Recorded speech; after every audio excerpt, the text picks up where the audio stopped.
Saudara yang saya kasih dalam Tuhan, saya perhatikan tren dari beberapa kali live streaming kami perhatikan jemaat-jemaat atau saudara-saudara banyak yang rame waktu firman Tuhan disampaikan. Tapi saya harap kita akan belajar ketika lagu pembukaan, karena sementara itu Tuhan sedang bekerja menyiapkan hati kita untuk mendengarkan kebenaran firman Tuhan. Dan kita akhiri pemberitaan firman Tuhan dengan penyembahan, dengan lagu yang sesuai dengan tema dari kebaktian online kita pada saat ini, yaitu kata naik. Ya, kita ingin mengerti tentang kenaikan Yesus ke sorga. Puji Tuhan. Mari kita mulai. Injil Lukas pasalnya yang ke-24 ayat 51 sampai ayatnya yang ke-53. Judul perikopnya saja adalah kenaikan Yesus. Puji Tuhan. Saya akan bacakan ayat firman Tuhan ini. Saudara ikuti dari Alkitab saudara masing-masing di rumah saudara atau yang ada di pastori. Baca di Alkitab kita, ya. Puji Tuhan. Saya bacakan kepada saudara. Kenaikan Yesus.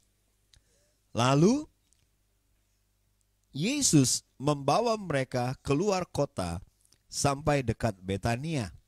Di situ ia mengangkat tangannya dan memberkati mereka. Dan ketika ia sedang memberkati mereka, ia berpisah dari mereka dan terangkat ke sorga. Mereka sujud menyembah kepadanya.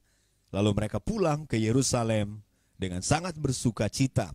Mereka senantiasa berada dalam bait Allah dan memuliakan Allah. Pagi ini saya akan membagi berita kenaikan Yesus ke sorga menjadi dua bagian, ya. Yaitu ada dua hal penting yang dilakukan Yesus di dalam kenaikan ini. Saya sadar, saya mengerti, kita semua sepakat.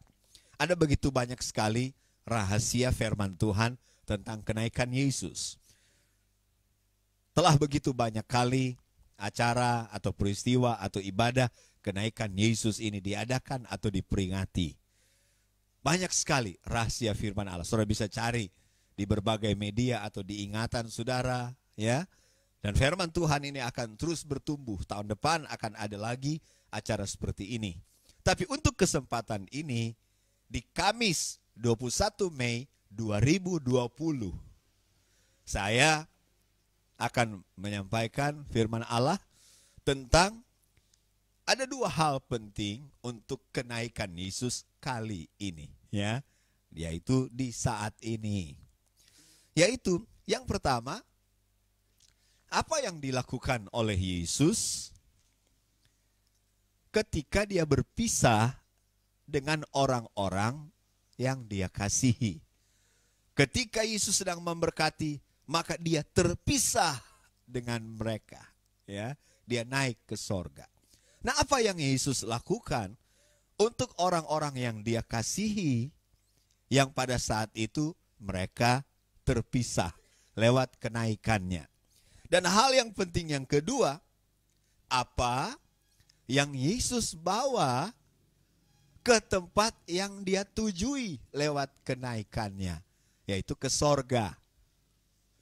Untuk orang-orang yang ditinggalkan, apa yang Yesus lakukan lewat perpisahan yang terjadi ketika Yesus naik ke sorga, dan apa yang dia bawa untuk tempat yang dia tuju atau untuk pribadi yang dia akan temui lewat kenaikannya.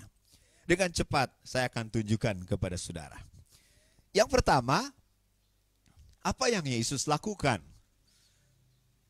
untuk orang-orang yang dia kasihi, yang lewat peristiwa kenaikannya ke sorga, dia terpisah dengan mereka. Apa yang Yesus lakukan untuk orang-orang yang terpisah dengan dia lewat peristiwa kenaikan? Yang pertama, yang pasti dia tunjukkan kepada mereka maksud kepergiannya. Yesus tidak seperti lagu berkata, kau datang dan pergi sesuka hatimu. Yesus adalah Tuhan tujuan. Semua yang dia lakukan ada tujuannya. Ketika dia akan berpisah meninggalkan para murid, ya dia sampaikan kepada mereka maksud kepergiannya itu. Kenapa dia harus terpisah dengan mereka? Dan dalam Alkitab kita tahu persis apa yang dikatakan Yesus tentang kepergiannya. Yang nomor satu tentu saja untuk menyediakan rumah bagi kita.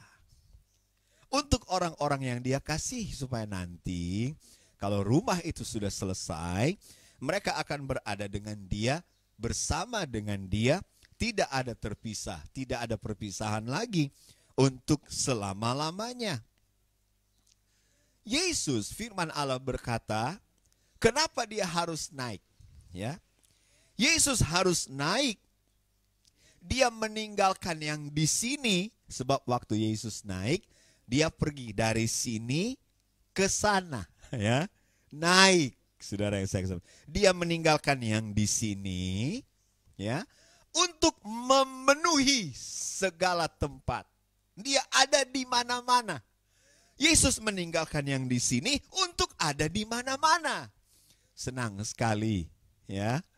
Yesus meninggalkan yang di sini untuk ada di mana-mana. Jadi Yesus berkata, aku meninggalkan tempat ini untuk aku ada di mana-mana. Saudara yang saya kasihi Tuhan. Sehingga kita bisa menyanyikan lagu, saya ada, Tuhan pun ada. Di mana-mana Tuhan pun ada. Mengapa susah, tak perlu takut. Tuhan selalu tolong saya. Yesus meninggalkan waktu ini untuk memenuhi segala waktu. Yesus meninggalkan abad pertama untuk memenuhi segala abad. Yesus meninggalkan langit yang ada di sini untuk melintasi segala langit. Secara atmosfer sudah dikasih Tuhan, ya. Kita tahu ada 3 lapisan langit kita, ya, sudah dikasih Tuhan. Dia tembus secara atmosfer, dia tembus juga secara astronomi, ya. Ada langit pertama, langit kedua, langit ketiga.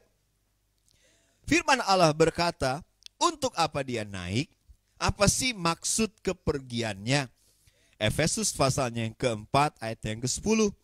Ia yang telah turun, ia juga telah naik jauh lebih tinggi daripada semua langit untuk memenuhkan segala sesuatu. Sama dengan Efesus pasal 1 ayat 3.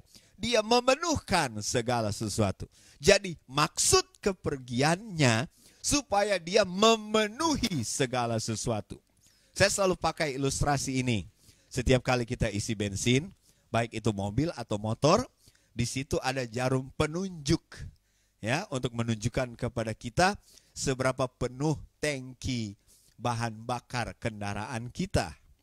Kita tidak perlu turun untuk memeriksa apakah tangki bahan bakar kita penuh, cukup lihat saja jarum penunjuk bahan bakar, ya. Ketika jarum penunjuknya naik, berarti tangki bensin kita sementara penuh, ya. Ada E, ada empty, ada F atau full, ya, sudah dikasih Tuhan. Jadi ketika Yesus naik, sementara dia naik seperti jarum penunjuk tangki bahan bakar itu. Sementara jarumnya naik, tangkinya sedang penuh. Sementara Yesus naik, dia memenuhi segala sesuatu. Jadi dia berkata kepada kita, ya, kepada para murid yang ditinggalkan lewat peristiwa kenaikan Yesus ke sorga. Ketika aku naik, aku sedang memenuhi segala sesuatu. Ibrani pasal 9 ayat yang ke-24.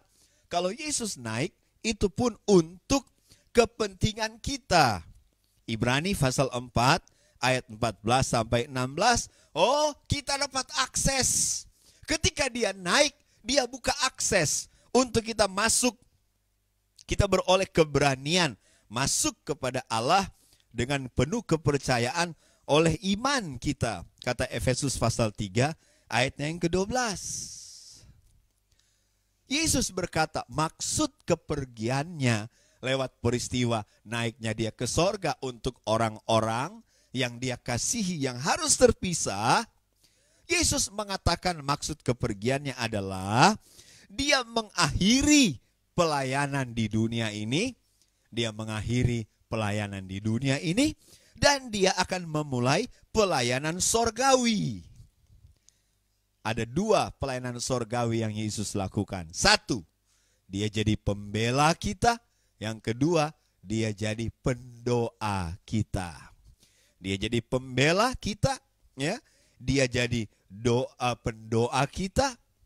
Dan Yesus bilang, aku kan naik ke sorga untuk mendapatkan nama di atas segala nama.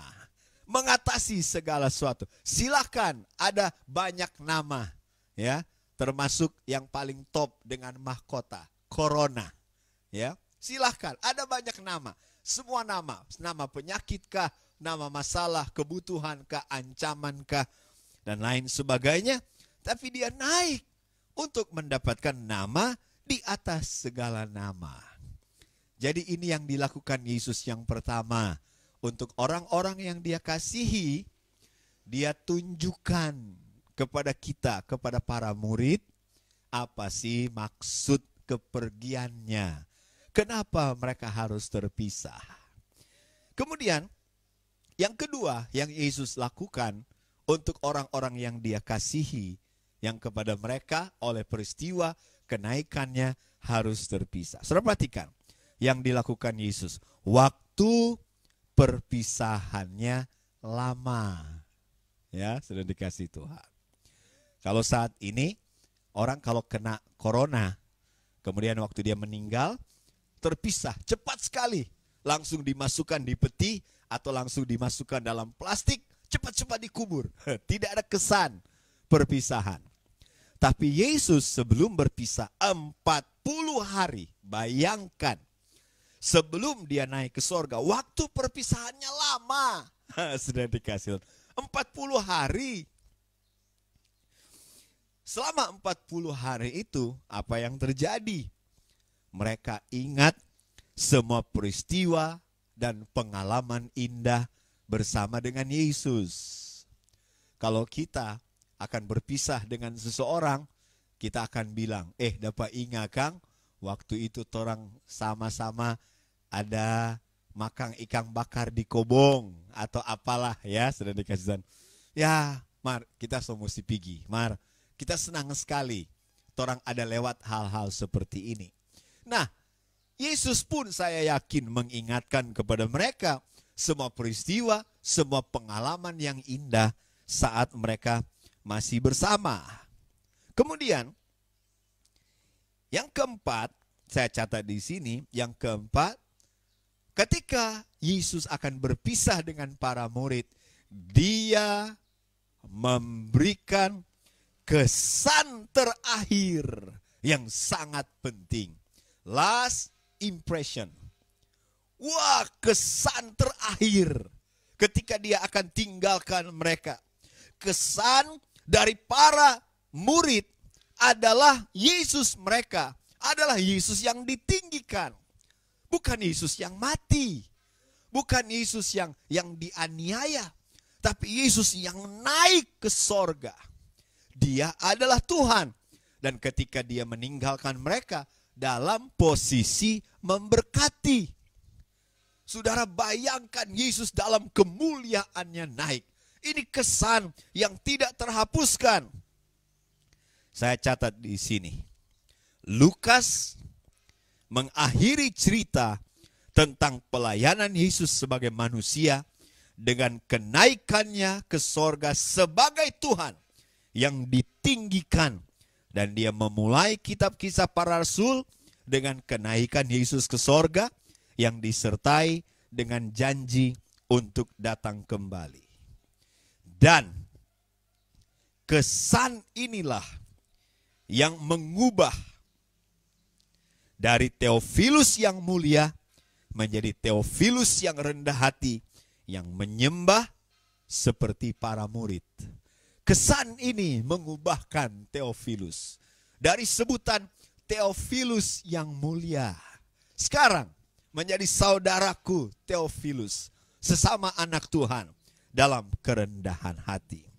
Yang kelima, apa yang dilakukan Yesus waktu dia akan pisah? Ya, dia ceritakan maksud kenapa dia harus pergi. Waktu perpisahannya lama, ya, sudah dikasih tahu. Di situ ada ingatan-ingatan tentang semua peristiwa dan pengalaman indah. Ketika dia pergi, dia memberikan kesan terakhir yang spektakuler, yang begitu membekas, ya, di hati mereka. Yang kelima, ketika Yesus akan pergi berpisah dengan para murid, Yesus berkata apa? Sama seperti kita, keep in touch. Jangan lupa baku telepon biar kita so jauh, markan ada handphone. Orang boleh video call dan lain sebagainya. Yesus pun seperti itu. Ketika dia akan tinggalkan para murid, dia berkata keep in touch.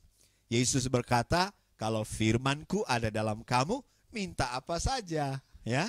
Kan ada doa, kapan saja engkau mau bicara dengan aku, boleh, ya. Yesus bilang, jangan kehilangan hubungan. Kita kan tetap memiliki hubungan, sudah dikasih Tuhan. Kemudian yang keenam, see you soon, I'll be back. Saya akan kembali. Biasanya orang kalau berpisah dengan yang dikasihi, di pikirannya langsung berkata, see you soon. Ya, kita akan bertemu lagi secepatnya. I'll be back. Sudah dikasih Tuhan. Dia akan kembali. Ketika dia pergi, malaikat saja berkata, sebagaimana dia pergi, dia juga akan kembali. Itu yang dia lakukan, memberikan janji untuk kembali. Kita pun harus mengerti akan hal ini. Dan yang terakhir, yang Yesus lakukan untuk orang-orang yang dia kasihi, sebelum dia berpisah lewat kenaikannya yang dia naiknya ke sorga, ada ucapan goodbye. Goodbye itu sebenarnya idenya itu, pemikirannya adalah God be with you. Goodbye, God be with you. Sudah dikasih Tuhan. Ketika Yesus akan pergi, naik ke sorga, meninggalkan para murid, terpisah lewat peristiwa kenaikan, apa yang dia lakukan? Dia pastikan orang yang ditinggalkan itu aman. Sebab itu dia berikan janji penolong. Dia berikan penghibur, saudara yang dikasih Tuhan, yang akan bawa kita kepada seluruh kebenaran. Dia berikan kepada kita Roh Kudus sebagai cicipan atau rasa duluan tentang kerajaan sorga di mana Yesus ada. Sebab itu, Roma 14 ayat yang ke-17, kerajaan Allah bukan soal makanan dan minuman, tapi soal kebenaran, damai sejahtera, dan sukacita oleh Roh Kudus. Yesus pastikan mereka memiliki cicipan atau rasa duluan tentang kerajaan Allah, tentang rumah yang Yesus siapkan bagi kita, saudara yang saya kasih dalam Tuhan. Ya, jadi jangan lupa, ketika Yesus naik, ada yang dia lakukan untuk orang-orang yang dia kasihi, yang terpisah dengan dia lewat peristiwa kenaikan. Karena waktunya telah tiba, dia mengakhiri pelayanan di dunia dan dia harus memulai pelayanan di sorga. Nah sekarang bagian yang kedua. Kalau tadi bagian pertama, apa yang Yesus lakukan untuk orang-orang yang dia kasihi, yang akan terpisah dengan dia. Sekarang, apa yang Yesus lakukan untuk Bapa di sorga? Untuk sorga yang merupakan tujuan kemana dia akan pergi. Saya singkatkan saja, saudara yang saya kasih dalam Tuhan. Yang pertama, yang dia bawa adalah ketaatannya. Yang dia bawa adalah ketaatannya sebagai anak. Tidak heran firman Tuhan memakai 3 kata untuk menggambarkan kenaikan Yesus ke sorga. Markus 16 ayat yang ke-19 terjemahan bahasa Inggris. Receive up. Dia diterima di atas. Lukas 24 ayat 51 dipakai kata carried up. Dia dibawa ke atas. Kemudian Kisah pasal 1 ayat yang ke-9 dipakai kata taken up. Dia diangkat ke atas. Dia diangkat, dia dibawa, dan dia diterima. Karena Yesus adalah anakku yang kekasih. Kepadanya lah aku berkenan. Jadi peristiwa kenaikan Yesus ke sorga. Ingat baik-baik, di sini ada pesan penting. Kepada kita yang ada di pastori, para hamba Tuhan, jemaat Tuhan, teman-teman, saudara-saudara, perhatikan baik-baik, ada pesan penting. Bagi kita yang taat, bagi kita yang dengar-dengaran, bagi kita yang hidup berkenan kepada Bapa di sorga, kita pasti akan diterima di sorga. Kita pasti akan dibawa sampai sorga. Kita pasti akan mengalami kuasa kenaikan. Sebagaimana Yesus, sebagai anak yang taat, sebagai anak yang kekasih, dia dibawa, dia bawa ketaatannya sebagai anak yang dikasihi, yang melakukan apa yang menjadi kehendak Bapa. Yang kedua, yang dilakukan oleh Yesus untuk sorga, ke tempat mana dia pergi, dia bawa oleh-oleh. Oleh-oleh apa yang Yesus bawa dari dunia? Apa bagia kanari? Atau klaper tart? Atau batu bacan? Atau emas, permata? Bukan. Wahyu pasal 5 ayat yang ke-6. Maka aku melihat di tengah-tengah tahta dan keempat makhluk, dan di tengah-tengah tua-tua berdiri seekor anak domba seperti telah disembelih. Karya salib yang Yesus bawa, luka-luka di salib, itulah yang Yesus bawa. Dia bawa ketaatannya ke sorga, dan dia bawa karya salib itu ke sorga. Untuk apa? Supaya itu tetap segar untuk selama-lamanya. Itulah firman Allah yang bisa saya sampaikan saat ini. 2 hal yang Yesus lakukan lewat kenaikannya ke sorga. 1, dia melakukan hal-hal yang saya sudah sampaikan tadi. Silakan saudara bisa replay, saudara bisa ulangi lagi, pelajari lagi. Dalam berdoa, saya yakin Tuhan akan ingatkan apa yang Yesus lakukan untuk orang-orang yang dia kasihi saat mereka terpisah. Apa yang Yesus lakukan untuk orang-orang yang dia tinggalkan. Dan yang kedua, inilah yang Yesus lakukan untuk sorga yang menjadi tempat tujuannya, untuk Bapa yang dia akan temui di ujung kenaikannya. Yaitu dia bawa ketaatannya, sebab itu dia diangkat, dia dibawa, dia diterima oleh sorga. Dan yang kedua, dia bawa oleh-oleh, yaitu karya salib yang kekal untuk selama-lamanya. Tetap segar di sorga. Puji Tuhan.